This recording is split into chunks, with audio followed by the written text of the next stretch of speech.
2025 Mumbai ED officer ने एक office red किया। अंदर मिलता है एक नॉर्मल सीए जो कि सूट पहना हुआ था, प्रोफेशनल दिखने वाला था। उसके नाम पर थी 98 कंपनीज, 269 बैंक अकाउंट्स और 1000 करोड़ रुपए का काला पैसा। ये सिर्फ एक आदमी था जो पकड़ा गया। अब ये सोचो ऐसे कितने और आदमी होंगे जो अभी भी ऐसे घूम रहे हैं। तो आज की इस वीडियो में मैं आपको पूरा गेम बताने वाला हूं कि कैसे रिच लोग ब्लैक मनी को वाइट करते हैं। सब कुछ बताऊंगा स्टेप बाय स्टेप, बिना कुछ छुपाए। तो चलिए वीडियो को शुरू करते हैं। मैं हूं सौरभ और आप देख रहे हैं अनफोल्ड इंडिया। दोस्तों, बात है नवंबर 8, 2016 की, जब रात को 8 बजे मोदी जी ने अनाउंस किया था कि 500 और 1000 के नोट्स को बंद किया जाएगा। पूरा देश क्यू में खड़ा था, बैंक्स के बाहर लाइन लगी हुई थी, एटीएम्स खाली पड़े थे। गवर्नमेंट का प्रॉमिस था कि ब्लैक मनी खत्म हो जाएगा। लेकिन अगर मैं रियलिटी की बात करूं तो 2016 में 17 लाख करोड़ का कैश था। लेकिन अगर बात की जाए 2025 की, अब ये कैश ऑलमोस्ट 34 लाख करोड़ हो चुका है। यानी कि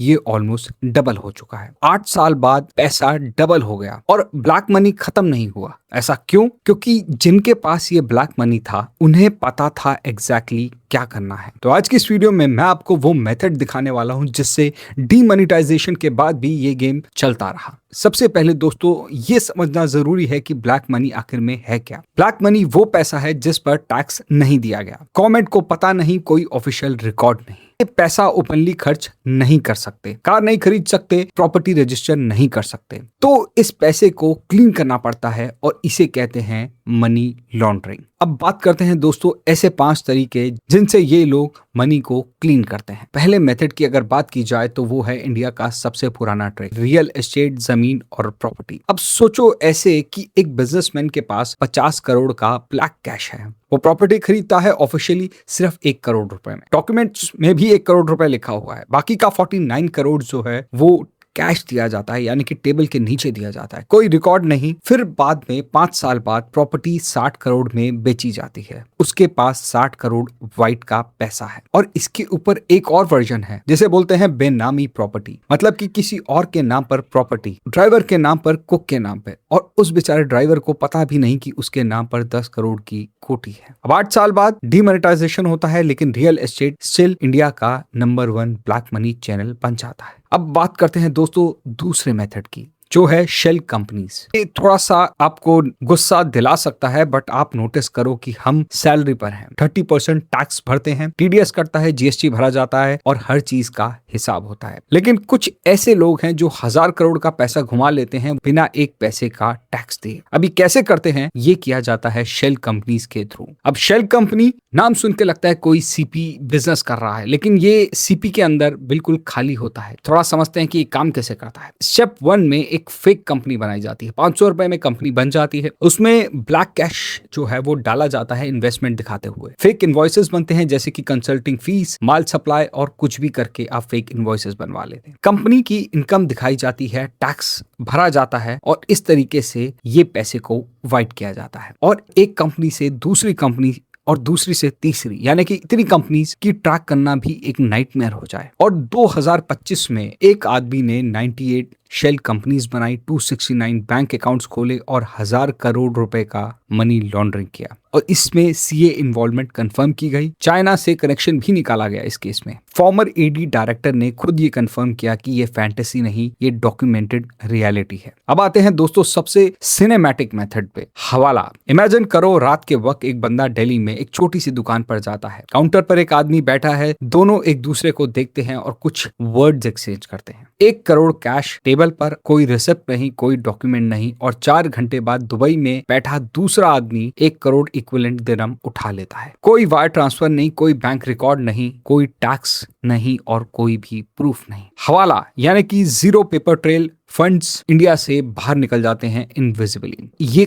जाते कहाँ हैं? स्विट्जरलैंड, यूएई, केमैन आइलैंड्स और ऐसी बहुत सारी जगहों पे। ये पैसा वापस कैसे आता है? मॉरिशस के थ्रू फॉरेन इन्वेस्टमेंट बन के, स्विस बैंक से लोन के रूप में, टैक्स हेवन से डोनेशन की तरह। और पैसा बाहर गया काला, अंदर आया व्हाइट। और ये है दोस्तों राउंड ट्रिपिंग। मैं जानता हूं कि आप सोच रहे हैं कि ये तो मूवीज में होता है, लेकिन एक चीज बताता हूं जो बहुत कम लोग जानते हैं और ये सुन के तुम्हारा दिमाग हिल जाएगा। इंडिया का का black money wealth in tax havens is 152 to 181 billion dollars, जो कि 10 लाख करोड़ रुपए बनता है, जो कि इंडिया के डिफेंस प्लस एजुकेशन बजट को अगर कंबाइन भी कर दे 3 साल का, ये अमाउंट उससे काफी ज्यादा है।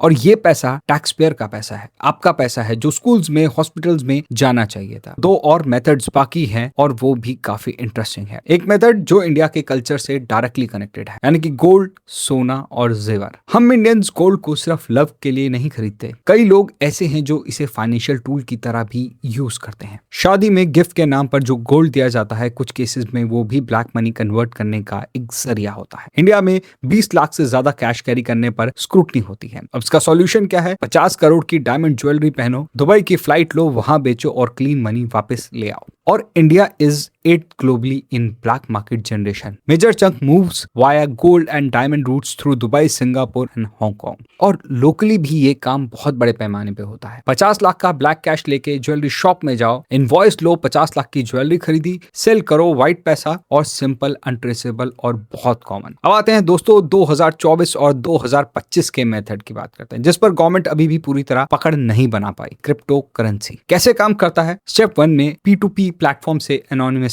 क्रिप्टो खरीद लो, ओवरसीज एक्सचेंज पर ट्रांसफर करो, फॉरेन करेंसीज में सेल करो। ट्रैक करना बिल्कुल मुश्किल है और ये थ्योरी नहीं, इंडिया में रियल केसेस हुए हैं। वजीरेक्स हैक 2024, 2000 करोड़ से भी ज्यादा का ये स्कैम था। इन्वेस्टिगेटर्स अभी भी क्रिप्टो वॉलेट्स को ट्रेस कर रहे हैं। IT रेड्स में मल्टीपल केसेस में क्रिप्टो वॉलेट्स मिले जो कि अनडिस्क्लोज वेल्थ के साथ थे। पनामा पेपर्स 2016 में दुनिया भर के टैक्स हेवन अकाउंट लीक हुए, उसमें काफी इंडियंस के नाम भी थे। इंडिया ने 2022 में क्रिप्टो पर 30% टैक्स लगाया। FIU अब एक्सचेंज मॉनिटर भी कर रहा है, लेकिन टेक्नोलॉजी गवर्नमेंट से तेज चल रही है, नए नए टूल्स आते हैं, गवर्नमेंट पीछे रह जाती है। अब आते हैं दोस्तों सबका फेवरेट पार्ट, यानी कि गवर्नमेंट का साइड। इंडिया में 5 ऐसी एजेंसीज हैं जो ब्लैक मनी के खिलाफ काम करती हैं। पहली है ED यानी कि enforcement directorate, money laundering probe के लिए काम करती है। दूसरी है इनकम टैक्स डिपार्टमेंट यानी कि IT रेड्स, अनएक्सप्लेन्ड वेल्थ की जांच करती है। CBI लार्ज स्केल फ्रॉड और करप्शन के केसेस में ये काम करती है। FIU यानी कि फाइनेंशियल इंटेलिजेंस यूनिट, और ये सस्पिशियस ट्रांजैक्शन को ट्रैक करती है। पांचवी है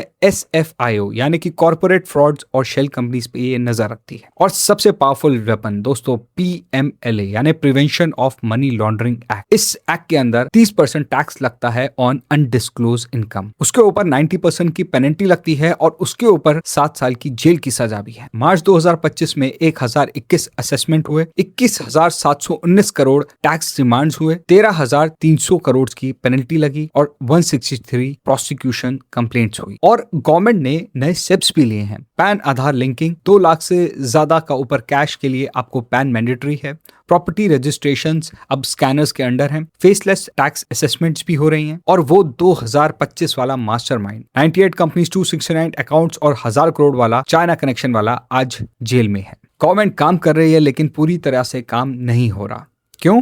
और अभी असली सवाल ये भी है कि अगर इतने लॉज हैं, इतनी एजेंसीज हैं, तो ये काम खत्म क्यों नहीं होता? क्योंकि ये एक इकोनॉमिक प्रॉब्लम नहीं है, ये एक सिस्टमैटिक प्रॉब्लम है। एक पॉलिटिकल प्रोटेक्शन, कई बार जिन्हें पकड़ा जाना चाहिए वो खुद ही सिस्टम का हिस्सा है। दूसरा, प्रोफेशनल एनेबलर्स, कुछ CA, लॉयर्स और बैंकर्स, एजुकेटेड लोग, डिग्री वाले लोग सिस्टम को तोड़ने में हेल्प करते हैं। तीसरा, कैश मनी। इंडिया अभी भी हेविली कैश ड्रिवन है, स्पेशली रूरल Tier 2 और Tier 3 एरियाज में। चौथा, क्रॉस बॉर्डर ट्रैप्स, पैसा एक बार बाहर गया उसे वापस लाना इंटरनेशनल डिप्लोमेसी का काम है। और पांचवा, टेक आउटस्पेसिंग law, crypto, DeFi, new tools, government regulations अभी इससे काफी पीछे हैं। और 6th रीजन जो मैं सीधा बोल देता हूं, जब तक वोटर इन मुद्दों को सीरियसली नहीं लेगा पॉलिटिशियंस के लिए, तो कोई इंसेंटिव नहीं बदलने वाला। ये सिस्टम एक रात में नहीं बना और एक पॉलिसी से ये नहीं बदलने वाला। तो आज हमने ये देखा दोस्तों की 5 मेथड जिनसे ब्लैक मनी व्हाइट होती है। पहला, रियल एस्टेट और बेनामी प्रॉपर्टीज। दूसरा, shell companies and fake invoices. तीसरा, हवाला नेटवर्क्स। और चौथा, गोल्ड एंड ज्वेलरी रूट। और last, crypto and tax havens. और हमने ये देखा गवर्नमेंट कोशिश कर रही है लेकिन सिस्टमैटिक चेंज स्लो है और ये एक ऑनगोइंग बैटल है। आप एक काम करो, कमेंट में लिखो इंडिया में ब्लैक मनी की सबसे बड़ी वजह क्या है। और अगर आप वो टॉपिक सुनना चाहते हो जो मेन स्ट्रीम मीडिया स्किप कर देती है, तो अनफोल्ड इंडिया को सब्सक्राइब करो, क्योंकि यहाँ हम वही कवर करते हैं जो बाकी लोग नहीं करते। मिलते हैं आपसे नेक्स्ट वीडियो में, तब तक के लिए स्टे सेफ। धन्यवाद।